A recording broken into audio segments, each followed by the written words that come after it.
Hello, everybody. How y'all doing? Good to see you, folks. I'm kind of mad I wasn't able to get into the early discussions. It seems like it's been a great room and great energies here. I'll do my best to kind of give a focused history to a certain degree. I can't give an exhaustive history. I can touch on a few earlier points, and then I can, kind of, tunnel in on a few things. One of the things that people have to remember with things like film, which then led to things like television, is, film was a technological expedition by very rich people in the Industrial Revolution and the coming, the competing powers trying to make new technology, so forth and so on in the late 1800s and the early 1900s. People like Lumiere brothers and Thomas Edison, who are, constantly given these kind of really big props for being inventors, were also big capitalists.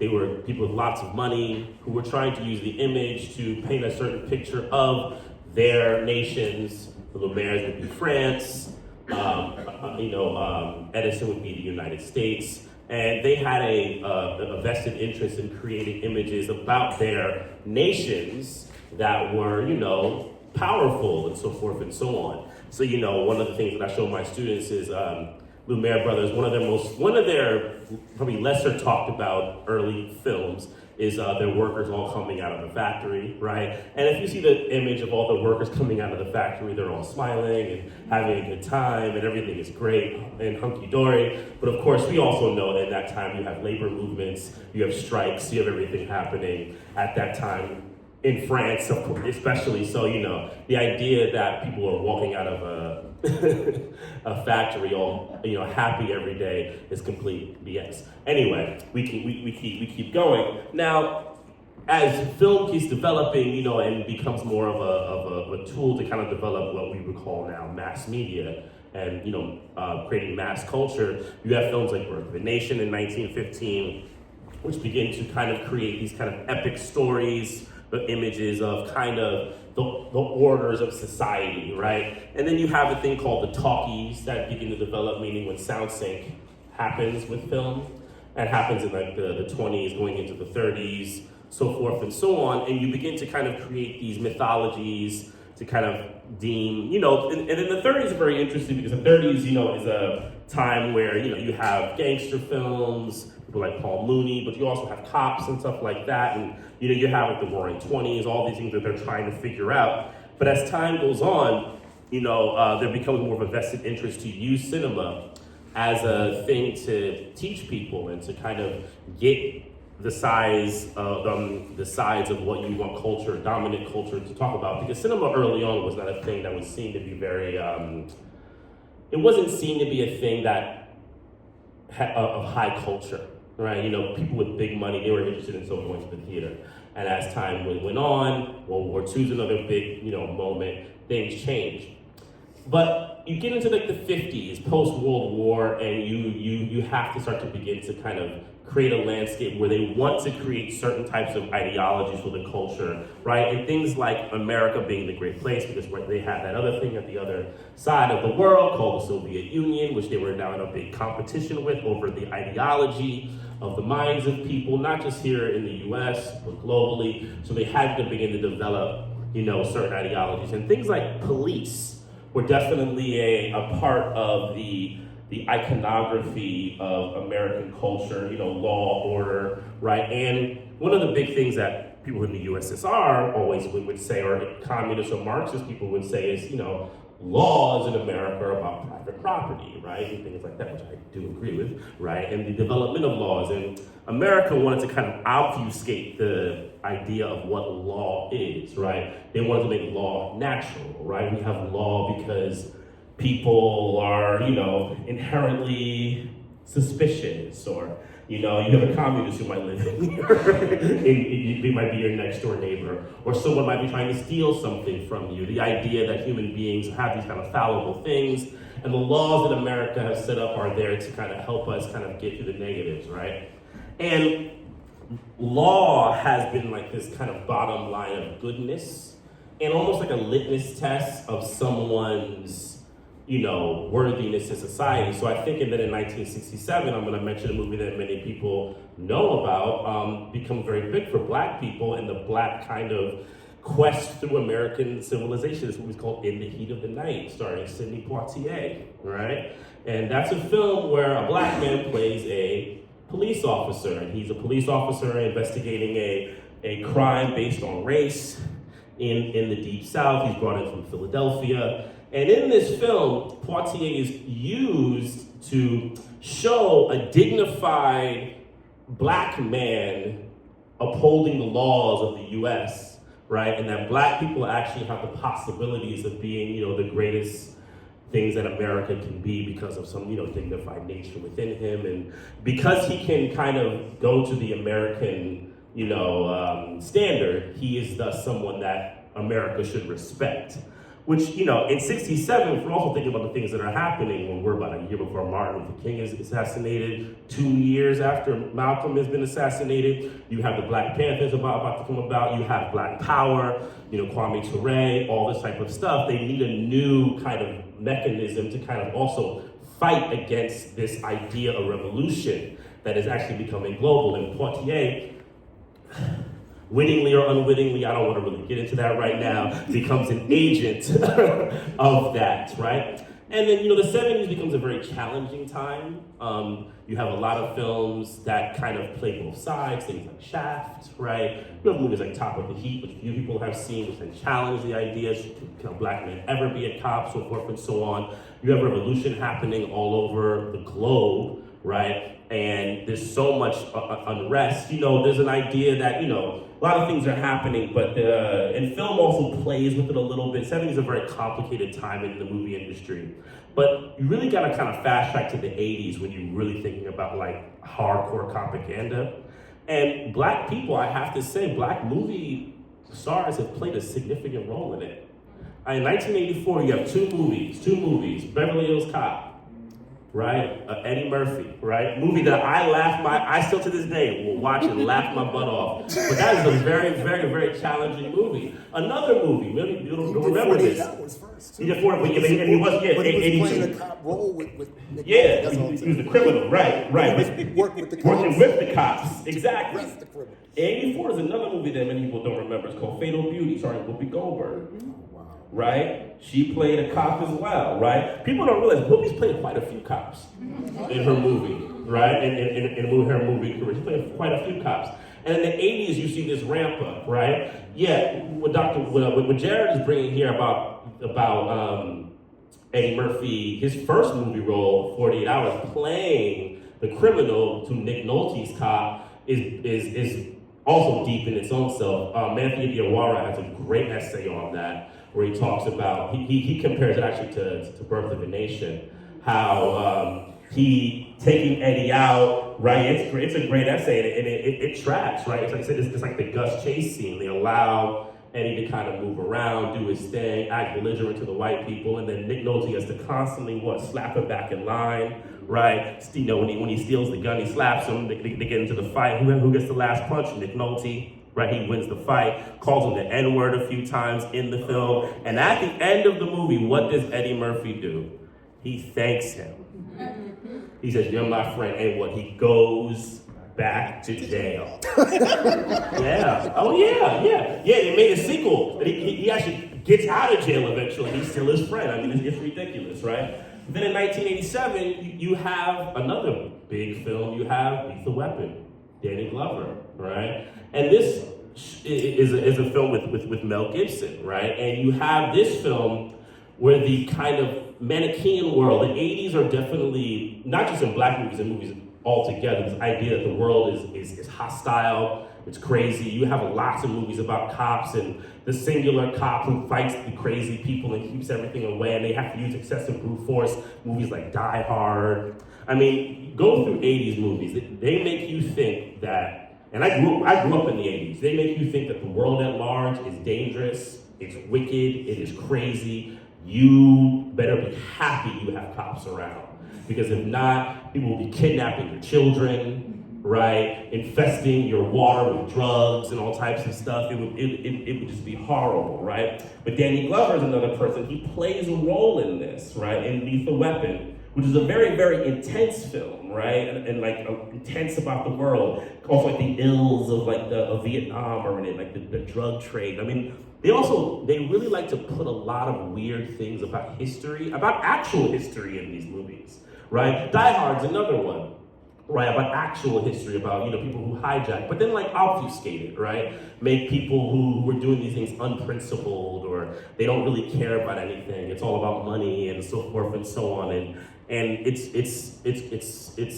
pretty dastardly. But then you go on, and if you look at the careers of people like Denzel Washington, I mean, Denzel, more than half of his career is playing cops and military men. Period. Right? He continues to do that. And that, you know, to now, you know, Queen Latifah on television playing a cop, right? List the actor, list the black actor, and they have played a cop, right? And they play this in a way where they are the soul of what the true American ideal is, right? What? Lawful, obedient, obeys the rules, believes in democracy, but has to also uphold it with an iron fist. So if it goes a little offhand, like, you know, maybe they assault someone, it's because, you know, they really care. Right? And this is how this thing kind of goes. And it's a very quick overview. I mean, the thing with black people, though, someone, I forget who the scholar was, but he talked about how people in marginalized, marginalized communities, when they put them into things like film and television and media representation, they like to put them into these authority. You know, there was another big thing for a while, I think in the late 90s, where they had black men constantly playing high school principals, right? And this idea that, you know, they need to be an authority. And the reason why they like those kind of authority figures is because to be authority in that, you have to be obedient to the societal status quo, right? So the status quo can then be transmitted through someone who's not white, right? And that's extremely important for empire, right? Because, you know, look, white people saying this is what's right all the time can get a little tired, and, you know, black people let the, be like, I don't know about that. But Denzel Washington or Whoopi Goldberg in a laughing way is telling you this,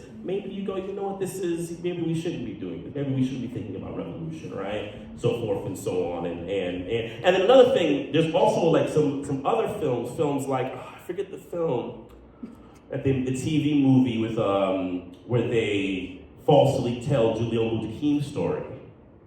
You know this film, right? Me and Orasami Byrne talked about this movie. You know the TV movie with James Woods and Yaphet Kotto. Oh, wow, right. Yeah, they did a film, Julian Luther King with the Black Liberation Army. They did a film, completely unfactual and BS, about like hunting him down, right? And Yaphet Kotto, you know, who I loved watching for years. Yaphet Kotto plays one of the stars of this film. And it's a film that is really about making revolution seem like an unprincipled thug act, right? And him and James Woods, of all racist people, Yaphet Kotto goes on and catches, Julian Luther King and his band of, black thugs who want to, take out people, right? So it continues, the Watchmen TV show that came on recently with Regina King, right? There is a continuance of using this kind of imagery, these kind of archetypes to use black people as a way to funnel in status quo ideas about American society and American ideology as being fundamentally what black people should actually be about. And it doesn't stop at black people too, we all know that. We know the same type with our Latin people, you know what I'm saying, with our South Asian people, it continues on and on and on. But that's like a brief thing. I mean, there's probably other things I can say and we can say in the conversation, but that's a brief overview. The entire media system in this country and its entire purpose for communicating has been a version of propaganda and imperial suppression and colonization from jump, and they've been very clear about this. So all so-called independent communicative efforts are, from the perspective of those in power, unsanctioned and targeted for suppression, distortion, erasure. But what I wanted to just quickly add to this great history we just got is that sort of running parallel to this are I'm thinking of Patricia Bradley's great book called, from years ago, from the 80s actually, I think, talking about propaganda and slavery. It's called Propaganda and Slavery. Where what I would, in terms of this conversation, consider this early stages of Copaganda, because the point that she's pointing out in this book was that the so-called founding fathers and settlers of this country rebranded the term slavery for their conversation as a descriptor of what was happening to them by the British, not what they were doing to Africans here. And immediately started to use the press and forms of communication. And my man, Dr. Todd Stephen Burrows, Newark representative, just unable to be here tonight, years ago showed me that one of the first pieces of propaganda was to make Crispus Attucks white in the early Paul Revere press coverage of the so-called Boston Massacre, because obviously you're not going to get poor whites to fight rich whites because they killed a black man. It's like, that's not motivational. So they rebranded it. So when Paul Revere is doing his ride and he's spreading the word, he's carrying a message of the Boston Massacre that features the assassination of a white Crispus Attucks so that he could encourage whites to fight whites. All of this emerges, this initial, I think, purpose emerges, and then later we would see when Herbert Aptheker does his work on Negro slave revolts, that the press, as he called it, was used as a mechanism of control to first justify the enslavement of Africans, but then also to raise fears of their freedom, what that might mean, and then, of course, to raise fears among other whites about the escape attempts and the rebellion. So my point being, the press was used from the very beginning to justify enslavement, exploitation, and then to justify the violent police and military suppression of those groups who might want to be free from that. So that's why we see these incestuous relationships between the ruling elite and the establishment of a private police force, the Pinkertons up north, and et cetera, to wipe out labor organizers.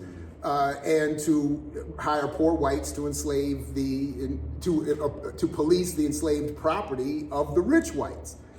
And then to produce a propaganda that justifies all of this. Of course we have to have a private police force to police these union workers and people who want equal pay and to not have their children getting chopped up in factories and all that kind of stuff.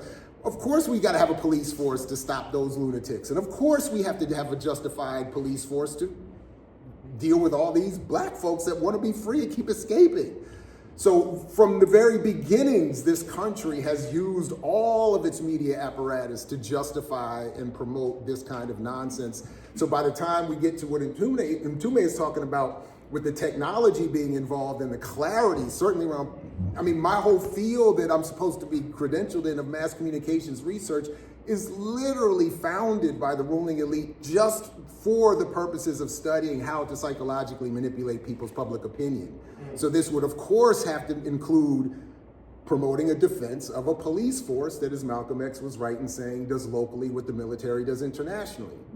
So then I'll stop here by talking about what I was talking about just even this morning. I'm just reading now Dr. Erica Edwards' work, The Other Side of Terror. And I think it's to the extent I understand it, it's brilliantly provocative in that she's arguing, among other things, that post-Second World War, as Mtume was talking about, you had an uptick in a need to promote blackness in films for the idea of convincing the whole world that, hey, even our formerly enslaved can do well in this country after we've settled the world wars and put American democracy on top of everything. Of course, this is great. And then after 9/11, Edwards is saying that we get another version of this where you have an increased role of black people playing part of the U.S. imperial process militarily. She calls it the imperial grammars of blackness. Having people like Kerry Washington and people like James Earl Jones playing these high-ranking military officials and parading themselves and supporting the president and doing all of the. And this has been meant to have all of us come back into the confines of empire after we saw what happened on 9/11, and people might have started raising questions about who. Well, you know what I'm saying? Maybe they had I mean, to the extent we believe what the story is, that maybe it was, there's some, Ward Churchill was right. These were little Eichmanns in the trade towers. This is not some innocence. And this is not an innocent country, so people might start asking questions, but no, we got to bring it back. Now, black people, you too. As long as we don't mistake you for having your head wrapped the wrong way, like you color folks start wrapping your hair, we can't distinguish it, and we might snatch up a Hindi and think they're a Muslim, but we don't really care. And if you black and just got a scarf on, maybe, I don't know, we might just scoop you up too. So you got to bring them all back in. So you start seeing these brown figures in even shows like Homeland. You start finding black figures. When I just saw a thing where Alec Baldwin talked about their Hunt for Red October, and he was saying his first major breakthrough film, and they brought us to DC, and we were hanging out in the halls with the CIA so we could see how they really do this stuff. And then we just went viral the other day. What's her name from Homeland said, yeah, we went in there and sat with the CIAs. They wrote our scripts for the Showtime show. What was it? Of course we did. And then I will stop here. Alfred and Secker wrote in their book, and several others have come out since, that hundreds and thousands of US TV and films are literally written by Pentagon officials, intelligence agencies, former cops, special ops. And then if you do watch any of the YouTube stuff, if you want to have some fun, watch the Special Forces YouTube channels right now. There's a whole collapse in the SEAL teams and the Delta, because all of their stories are being falsely told in the press and in the movies. All these movies, Lone Survivor, and even the SEAL teams are like, yo, that's not how it happened. This is all propaganda to hide the fact that we commit war crimes. So they created a whole movie to justify war crimes and called it Lone Survivor, and none of that shit happened. I mix what I like, what I like, what I like, what I like, what I like.